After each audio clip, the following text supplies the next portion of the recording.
6h59, o Bom Dia fala agora de uma polêmica que aconteceu no último domingo. Domingo teve o prêmio do Oscar e uma agressão depois que o apresentador brincou com a doença da mulher do ator Will Smith. Essa doença se chama alopécia, que provoca queda de cabelo. A gente vai entender agora o porquê que isso acontece ao vivo com a Juirana Nobres. Pois não, Ju?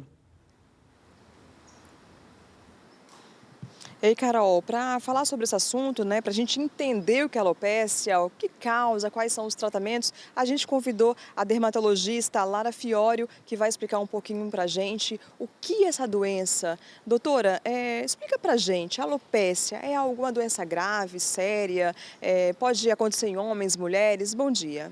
Bom dia, Ju. Bom dia, Mari, Carol. Obrigada pelo convite de estar aqui trazendo um assunto tão relevante que merece ser tratado com muito respeito. A alopécia é o termo genérico para perda de cabelo. E a alopécia areata, que foi o caso em questão, é uma desses tipos de perda capilar. Ela é uma condição autoimune do pelo do corpo. E o que acontece é que o organismo ele começa a reagir contra os folículos pilosos, causando uma inflamação na base do pelo, e essa inflamação vai levar à perda de cabelo. E o que a gente vê nesses pacientes são falhas capilares que pode acontecer na região do couro cabeludo, na sobrancelha, nos cílios, na área da barba, e em alguns casos evolui até de forma universal, com perda do pelo de todo o corpo. Pode acometer tanto homens quanto mulheres, desde crianças até a faixa etária de adulto e a mesmo idosos. Agora, doutora, tem tratamento? Para cada caso, o procedimento é diferente? Explica um pouquinho. Sim, tem tratamento sim. A alopécia areata, a palavra que define a evolução da doença é imprevisibilidade.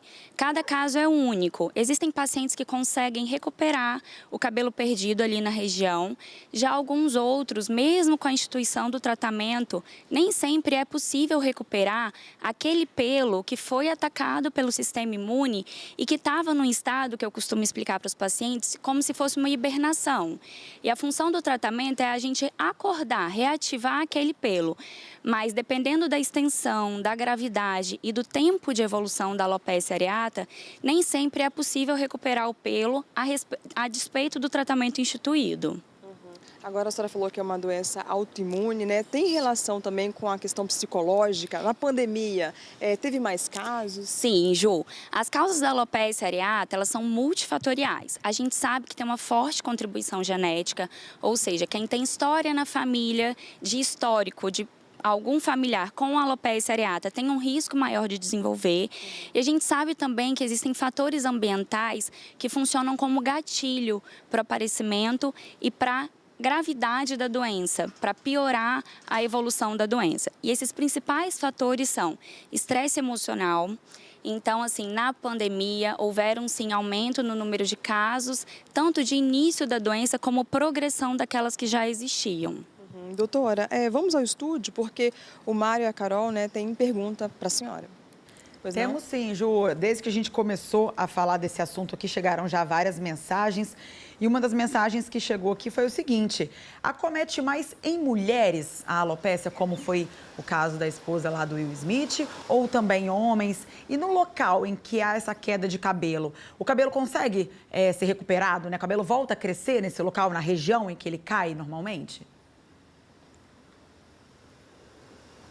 Bom, Carol, como eu falei, com a Ju, existe sim a chance da gente recuperar o cabelo naquela área que foi perdida. Essa chance, ela é muito individual, o curso da alopécia areata é imprevisível e vai variar de caso a caso. Em relação à possibilidade, ela acomete tanto homens quanto mulheres. Não tem uma diferenciação do sexo e até mesmo de faixa etária. Existem muitos casos de alopécia areata que acometem crianças. Ah, tá joia. E assim, doutora, rapidamente, as pessoas demoram a procurar atendimento médico, para poder se tratar? Em alguns casos, essa procura é inicial, logo que surgem essas falhas capilares, mas em outros, por até mesmo um preconceito social e o estigma que essas pessoas vivem, elas relutam um pouquinho a buscar esse atendimento médico. E além do tratamento, o que é muito importante da gente falar é o suporte emocional que a gente deve oferecer para esses pacientes. Porque como o estresse é um dos gatilhos principais do surgimento e da progressão da alopecia areata, o acompanhamento psicológico é de suma importância.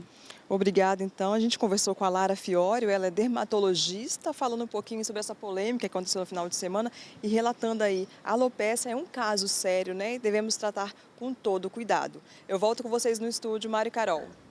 Tá joia. Juliana Nobres, então, falando de alopecia, que a gente trouxe aqui em destaque por causa do último episódio aí no domingo, na premiação lá do Oscar.